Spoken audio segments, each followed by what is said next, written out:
Okay, so we're going to call this example F, and this is a really technical lesson and you really need to pay attention to the details. If you decide while working through the foundational writing assignment that you're going to choose this option here, which we went through this in a previous video for week 2, if you choose to say that it's not rational for you to take a definite position, the two examples we're going to look at now will focus on these. So the first one will focus on using this option for this option, and then the next example will focus on using this option for this option. And I'm actually going to be giving you templates that you can use that you can almost fill in virtue of doing so, or at least verbally. Okay, so right now we're going to look at an example where someone decides it's not rational for them to claim a definitive stance, to claim they have a definite conclusion when they don't. In a previous video, I already talked about what it means to say that it's not rational for you to do so, so I will not repeat that here. So again, if you're practicing identifying statements, go ahead and do that now. Otherwise, I will go ahead and work through this. So here we have statement 1. It is not rational for me to take a definitive stance on whether we should reopen elementary schools for on-campus learning. Statement 2. On the other hand, I am tempted to conclude that we should. And this should say, of course, on the what? On the one hand. Okay, so there's a statement right there. Then they've got another statement, 3. Children best develop their interpersonal skills in a social setting. All right, so here's an example. You have a statement in a sentence all by itself. Here's another example where you could construct one sentence with 2 statements within it. And by the way, when I ask for 3 sentences in support or 4 sentences in support, what I'm really thinking of as statements is just that a lot of students have trouble with the notion of a statement, so I say statement. So if you gave me 2 sentences and one of the sentences had 2 statements in it, I would count that as sufficient so long as you also have that's separate from the conclusion. I mean that they are in addition to the conclusion. I tried to say that earlier. I'm not sure if that got through. All right, so notice the word because. In other words, oh, and this goes with the instructions. Remember, the instructions are remember this is an option where you can see both sides. If you cannot make up your mind because you can see opposing sides, tell me what the 2 sides are and the support you can think of for each side. So here's where I get into the specific expectations, more details about that option. So they're giving me 2 sides. So I know they're going to do that here. They're going to give me one side. They say, on the one hand, I'm tempted to conclude that we should. So one side would want to conclude what? That they should reopen elementary schools. So if you choose this option, you have to tell me that you're tempted to conclude something, or you can say, I can see why someone would conclude this. I can see why someone would reach the conclusion that. But you need to be very direct and obvious when you are giving me the conclusion for one side of the debate. Then you want to make sure that you are giving me a reason in support of a conclusion for a side of the debate. So here we have a conclusion for one side of the debate, and this is a reason being given in support of this conclusion. Now this turns out to be a sub-conclusion, and this reason, statement 3, is given in support of a sub-conclusion, statement 2. It's a sub-conclusion. Why? Because statement 3 is given as a reason to support statement 2, a conclusion, but that conclusion, it turns out, will be used as part of the reasoning for statement 1. We'll see that more later. Okay, so now they have to, that's only one side. So if you choose this option for why it's not rational for you to take a position, that is, you can see more than one side, you have to present both sides. You have to give me a possible conclusion for each side and at least one reason for each side.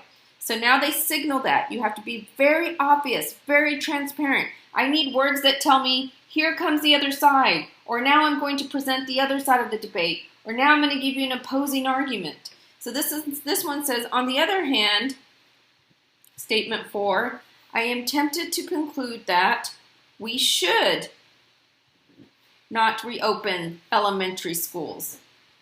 And then they're giving me a reason. I can see that because they've got this reason indicator in here.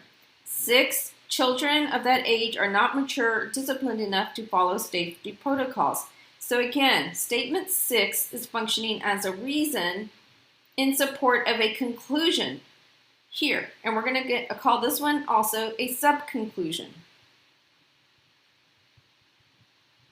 But do you see how they have given both sides of a debate or an argument? And they've given reasons in support of a conclusion that the different sides can have. They're not done with their reasoning, though. They go on to make statement 7. Both of these viewpoints are logical, making it difficult to decide. So that actually is another reason for why they're saying it's not rational for them to take a definite position. I'm sorry you could not see that. I'm just now noticing this, so if you need to, you can pause the video and make sure that you've written down everything that I've written down.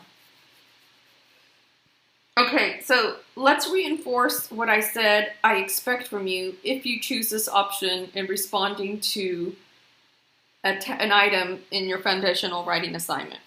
So this is just to show you, it's kind of almost like a template, but of course you do want it in paragraph form, but I want you to show you the moves that are expected. So children are best develop their interpersonal skills in a social setting away from their parents. Sub-conclusion, we should reopen the elementary schools. So here, this was pulled straight out of here. So this is one side of a debate, right? And we see that at least one reason is given in support of that side's conclusion. Okay, so that's what we're calling the sub-conclusion. Then we see that here that we're getting the other side. And it's logic. And by logic, I mean the reasoning and the conclusion.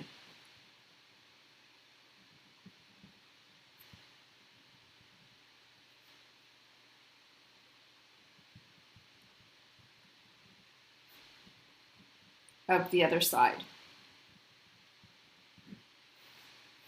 It is very important in your paragraph when you're doing this that you're very explicit. You have to say, okay, I'm going to present this side, now and then you tell me what the conclusion is, and then you give me a reason for that conclusion, and then you have to be very explicit, very obvious, very direct. Now I'm going to give you the other side, right? So there are different phrases you can use in your paragraph. If you want to, you can borrow this. You can say, on the one hand, I am tempted to conclude, then state the conclusion. Make sure you use wording from, the conclusion prompt or stem. So here they mean what? That we should reopen schools for on-campus learning. It would be better if they did that.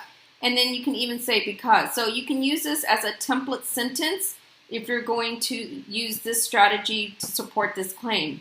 You can use the words, on the one hand, I am tempted to conclude that, and then whatever statement you need to put there. Then you can use because, or you can say in light of the fact that, you can say since, owing to the fact that. All of these words tell me a reason is coming, and then state the reason in support of that conclusion for that side of the debate. Then when you give the other side, if you want to, you can use this as a template. On the other hand, I am tempted to conclude that, and then you put the statement that's relevant to the topic at hand in the foundational writing assignment, and then you can use some kind of reason indicator here, and then the reasoning or the support that you can think of for the conclusion on that side of the debate. All right, so here we've got both of these viewpoints are logical, making it hard for me to decide. So remember, they present two sides. They show how it's logical to accept opposing conclusions. And they see these two opposing conclusions, and they think they're equally logical, making it hard for them to decide. So that is part of the reasoning as to why they say it's not rational for them to decide. I don't want you to copy this, but if you can come up with your own way of saying this in a paragraph with this kind of response, you are welcome to do that. Okay, we have one more argument to work for, and then you should be well equipped for constructing arguments and feeling confident about how you decide to respond to, at least from the technical aspect of constructing responses. So again, this is our last example, and we're combining what we have learned thus far from this and the previous videos. We've been building on what we're learning and combining it with this because that's exactly what you'll do in the foundational writing assignment. We've already dealt with those. Now we're focused on this response that focuses on this alternative. We've already looked at a response that focuses on this kind of reasoning. Now in our last example, we're going to focus on a response that makes use of this option for arguing that it's not rational to take a definite position on some topic. All right, so let's start with this one. Again, if you want to practice identifying statements without looking at the answers, go ahead and do that now and then resume the video. We're going to practice doing that later, so if you don't have the time right now, then don't do it. You can do it later, or you can do this when you have a break or you have extra time. So we've got statement 1 here, same statement as the other one. It is not rational for me to decide whether we should reopen elementary schools for on-campus learning. Uh-oh, I left out a bracket. Then they have because I need more information. Notice that they have 2 statements, that this is an example where you can copy the original, you can copy a statement that is your conclusion, but you can, in the same sentence, include one of your reasons in support of your conclusion. So then their next reason is, I need to know what safety protocols would be in place. So they conclude, I would need to speak to school administrators. So is a conclusion they're drawing. So typically tells us a conclusion is coming. So it turns out that this is going to be a minor, we're just going to use MC for minor conclusion. Okay, so MC means minor conclusion. This is their, I just realized that the acronyms are the same. So for, we're going to say minor conclusion. This is going to be the main conclusion. All right, and they already give us a reason in support of their main conclusion right here. But the reason is directly, okay, so then they've got 3 as another reason, and reason is directly, this one is directly supporting statement 4. They say, I would also, statement 5, need to know whether the safety protocols are sufficient for keeping children from getting and spreading the virus. So that's statement 5. Now they're going to use statement 5 in support of this statement 6. Hence, I know that they're drawing a conclusion because they use this conclusion indicator. I would need to speak to health professionals. So statement 5 is another reason. Statement 6 is a minor conclusion. Now, some of you might be saying, why are you labeling all this when you have it all clarified over here?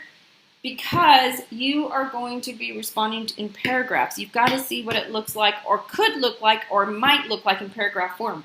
Also, remember these are examples. So long as you have the first sentence that's copied, and then you have sentences that are, or statements that are supporting the one that's copied, you're doing your job. Do not take this as, or at least with the other ones, that you have to use the word hence, or you have to use the word because. You do not. All right, so then I would also like, this is going to be statement 7, to know whether children can handle another semester of learning from home in front of a computer. Another conclusion. So I would need to speak to a psychologist. So we have another reason, and then we have another minor conclusion. Since, they're giving me some more reasoning. Since statement 9, I have not spoken to any of these people. That's a statement. And they're actually drawing, it's harder to see, and I don't expect you to see this on your own, not yet at this point in the semester, only in the future. I don't expect you to fully understand this, but I want you to know that it is a fact that this is functioning as a minor conclusion. And you'll learn more about that when the semester progresses. I'm giving you just enough to get a sense of what is possible in writing a good response to something. I don't have the information I need to rationally draw a conclusion, so that's actually its own statement right there. Then we've got statement 10. This information is important given the well-being of children is the overall concern here. So remember, I told you that if you choose the option of not having the information that you need, is that first of all, you have to tell me that that's one of your reasons. So they do that. They say, I need more information, right? I tell you that in your argument, you have to tell me why that information is important or how it's relevant or why it's relevant. So that's what they do. They say, look, I don't have the information I need to rationally draw a conclusion. So what I'm going to allow you to do, since this is more complex and this is like an apprenticeship, you may use this statement verbatim if you choose this option. Then this says, this information is important given the well-being of children is of overall concern. You may also copy where it says, this information is important, and then you can say because, or given that, owing to the fact that, since. But then you're going to have to fill in the information that comes after this with whatever statement is relevant to the topic or debate or issue that's being discussed or is at hand. All right, so this is another reason. So now this argument is about needing information. It's about arguing that you need that the information requires you to go to certain sources. It's about claiming you don't have that information. Maybe you can't get access to those sources at the moment, or that you don't have time. You could also say, I don't have time for this right now, or I have to explore it later. But it's also about saying why this information is important. So now, to help you understand what's going on logically a little bit better, we can get into this part here. So it says, reason, I need to know what safety protocols would be in place. So once they've identified the information they need, they draw a conclusion about where they would go to get this information. Then they say they would need to know whether the safety protocols are sufficient. So they identify the information that they would need, then they draw a conclusion about where they could get this from. So you yourself can do this kind of thing. You can't present it in this form. You have to present it in paragraph. But you could kind of think of this as a template. So tell me a specific bit of information you need, and then use that as a reason in support of a sub-conclusion about who you would need to speak to, a website you would need to go to, some documents that you would need to look at, or whatnot. So in that sense, you can use this as a template, but you'd have to do it in paragraph form. Do not, in your paragraph, say reason, sub-conclusion, reason, sub-conclusion. You have to use good writing skills so you know how to write a paragraph. You can say in here the reason being, or one reason I have for thinking this is true, that's fine. So then we have, I would also like to know whether the children can handle. So then a reason, information is identified that they need, so they draw a conclusion about who they would need to speak to, or what kind of a professional they would need to speak to. So that's a sub-conclusion. I realized, dang it, I've been saying minor conclusion, and I really didn't mean to do that. Whenever I say minor conclusion, I mean to say sub-conclusion. Both of the words point to the same thing, so I'm very sorry about that, but I'm not going to redo this whole video because of that. Just know that, and I'm trying to find the other longer argument example, which I cannot, so we won't worry about it. But in the other example, I think I did use sub-conclusion. But whenever you see minor conclusion here, I mean sub-conclusion. I'm very sorry. I'm just not going to redo this video because it's very long. So sub-conclusion is the same thing as minor conclusion. So then we've got reason. I have not spoken to any of these people. In other words, I've reached the conclusion that I need to speak to these authorities. I need to I need to find these documents or these resources or get information from these organizations or people. I've already concluded that. But I haven't spoken to any of these people, or I haven't accessed any of these informational sources. So it's not just about people. It could be organizations, websites, or whatever. So then another sub-conclusion is drawn, is that they don't have the information they need to rationally draw a conclusion. Remember, what are you trying to argue? That it's not rational for me to take a definitive stance. That's if it has to do with information. So then, again, they give me the why or the how this information is important. They say this information is important given the well-being of children is the overall concern. So more reasoning. And then, so it's like you've got these three components. And then these three components are joined with this reason right here to argue for this right here, at least in this setup. In this, it might follow a different order. And then this is joined together with this to argue for this here. So this is a much more advanced and complicated argument. Students can construct arguments like this. Again, remember, this is an argument that we've clarified from paragraph form. When you're doing an argument in paragraph form, a lot of these statements can occur in any order. It doesn't have to. In the paragraph form, your statements don't have to occur in this order. We're just using this to kind of better see what the logic is. And you'll learn more about this. You're actually going to learn how to do this. Right now, the point is not to learn how to do this. This is just meant to show you what's going on in here to help you better understand what it is to present an argument. And in this case, how you might argue for sub-conclusions first, relevant to needing information from a particular source, and then using as reasons why the information is important. So one last thing that I want to do is I'm going to do another diagram, because diagrams can help you understand what's going on better. So what's really going on here then is, well, actually I don't want to do that. I just want to, because you're not ready for it. But just know that there are some reasons given in support of sub-conclusions. These sub-conclusions are then joined with this reason to advance this sub-conclusion, and then this sub-conclusion is joined together with this reason to draw this conclusion. Notice how the order of this is the opposite or has major differences with this. You must, in your paragraph form, start with your conclusion. It's always important. This is just to kind of give you a visual sense of what's going on, and that's all I have to say. I know that this has been a lot of information, but you needed it to get the results that we need, and I promise, let me see, I think I'm going to be upside down. Yes, I'm upside down. Let me see if I can change that real quick. Yes, okay. Now, let me change the angle of the camera so that you can see me. Okay, try not to feel too self-conscious. But I know that these lessons have been very intense.